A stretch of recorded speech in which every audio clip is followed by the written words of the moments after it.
suite et fin de la vidéo sur les contrôles antidopage. Alors, je disais que les athlètes restent dans les locaux du contrôle antidopage jusqu'à la collecte, le traitement de l'échantillon et la conclusion des opérations.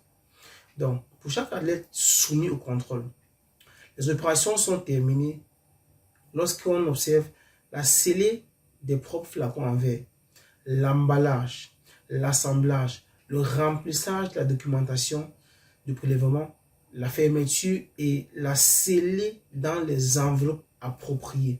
Ensuite, qu'est-ce que doit faire l'athlète? L'athlète doit choisir le kit de prélèvement antidopage parmi ceux qui sont disponibles dans la salle et qui sont fournis par le responsable du contrôle antidopage, bien évidemment en vérifiant leur intégrité. Le kit comprend, qu'est-ce que le kit comprend? 2 récipients pour la collecte de l'urine, 2 récipients partiels pour la conservation de l'urine, la conservation de l'urine en cas d'échantillon insuffisant, un flacon en verre marqué d'une lettre A, un flacon en verre marqué d'une lettre B, un système de scellage inviolable et tout emballage de documentation. Maintenant, une fois que la quantité minimale d'urine produite, je rappelle la quantité minimale varie entre 75 et 100 ml. Une fois que c'est produite par l'athlète sous la supervision constante du responsable du contrôle antidopage, ce dernier transfère l'urine du récipient dans les flacons en verre. D'abord dans le flacon en verre qui est marqué par la lettre B, environ le 1/3 de la quantité du volume original. Puis, il transfère dans le flacon qui est marqué par la lettre A, les 2/3 qui restent. Bien évidemment, en laissant un résidu dans le liquide à l'intérieur du récipient utilisé pour le prélèvement, qui pourrait être suffisant pour permettre la détermination du pH potentiel d'hydrogène et la densité de l'urine. Donc, les flacons A et B sont fermés par l'athlète comme prescrit dans la procédure d'utilisation du kit selon les instructions données par le responsable du contrôle antidoping. Maintenant, venons à ce dernier. Le responsable du contrôle antidoping vérifie en présence de l'athlète que les flacons ont été correctement scellés. Ensuite, le responsable du contrôle antidoping peut, sur demande de l'athlète, et en informant dans les procès-verbaux, se substituer aux procédures décrites, que j'ai décrites ci-dessous. Alors, disons que la compilation, le remplissage de la documentation associée est la responsabilité du contrôle, est sur la responsabilité du responsable du contrôle antidoping.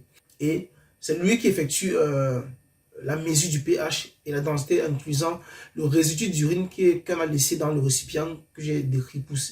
Ensuite, il rapporte les valeurs sur le procès verbal de prélèvement antidopage et il élimine immédiatement en présence de l'athlète tout ce qui reste.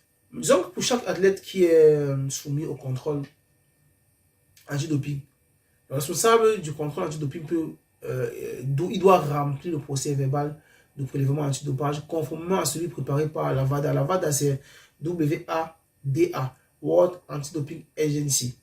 Passons maintenant au prélèvement sanguin. Le prélèvement sanguin, disons que l'athlète doit choisir un kit de contrôle qui est scellé et un kit pour le prélèvement sanguin. Au moins 3 de chaque type d'analyse doit être disponible. Au moins 3 kits de chaque type d'analyse doit être disponible. L'emballage doit être intact et l'athlète peut choisir une deuxième, ensuite une troisième boîte, dans le cas où il n'est pas satisfait de ce qu'il a d'abord sélectionné.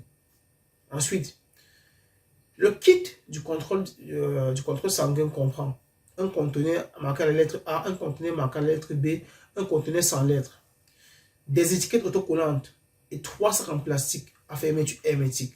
Les codes numériques sur les kits, les conteneurs, les bouchons et les étiquettes doivent être identiques. Il faut bien préciser cela. Maintenant, le kit de prélèvement contient les dispositifs nécessaires pour le prélèvement et les tubes à essai. L'athlète doit appliquer une étiquette sur chaque tube à essai et sur le formulaire. Disons que l'athlète, généralement, pour le prélèvement, il est assis, mais il peut aussi être couché, ça dépend de lui. Et la quantité de sang qu'on prélève le plus souvent, c'est 13 ml qui sont nécessaires pour le contrôle. Une fois que c'est fait, l'athlète doit ouvrir les conteneurs conformément aux explications, puis il place les tubes à essai dans les conteneurs prévus. Il ferme ensuite 2 conteneurs avec leurs bouchons vissés respectivement, en veillant les fermer conformément aux réglementations. Une fois qu'il a fermé, ils ne pourront plus, les conteneurs ne pourront plus être dévissés ou ouverts. Passons maintenant au laboratoire. Pour finir la vidéo, il faut dire que ce n'est qu'au laboratoire que les couvercles seront coupés et ne pourront plus être réutilisés. Il faut le préciser, ça c'est clair. Enfin, pour finir la vidéo, parlons du procès verbal, du contrôle antidopage. Quelle étape finale? Disons que, arrivé à ce stade, le responsable du contrôle antidoping enregistre les données supplémentaires dans le procès verbal tel que le code numérique du conteneur sanguin. Le laboratoire d'analyse, seuls les codes numériques des tubes à essai, la date et l'heure du prélèvement sanguin, la discipline, le sexe et les informations sur les médicaments pris par l'athlète sont transmis au laboratoire pour que les analyses soient faites. Voilà, grosso modo, comment se déroule un contrôle antidoping. De la notification de l'athlète jusqu'au prélèvement de l'échantillon.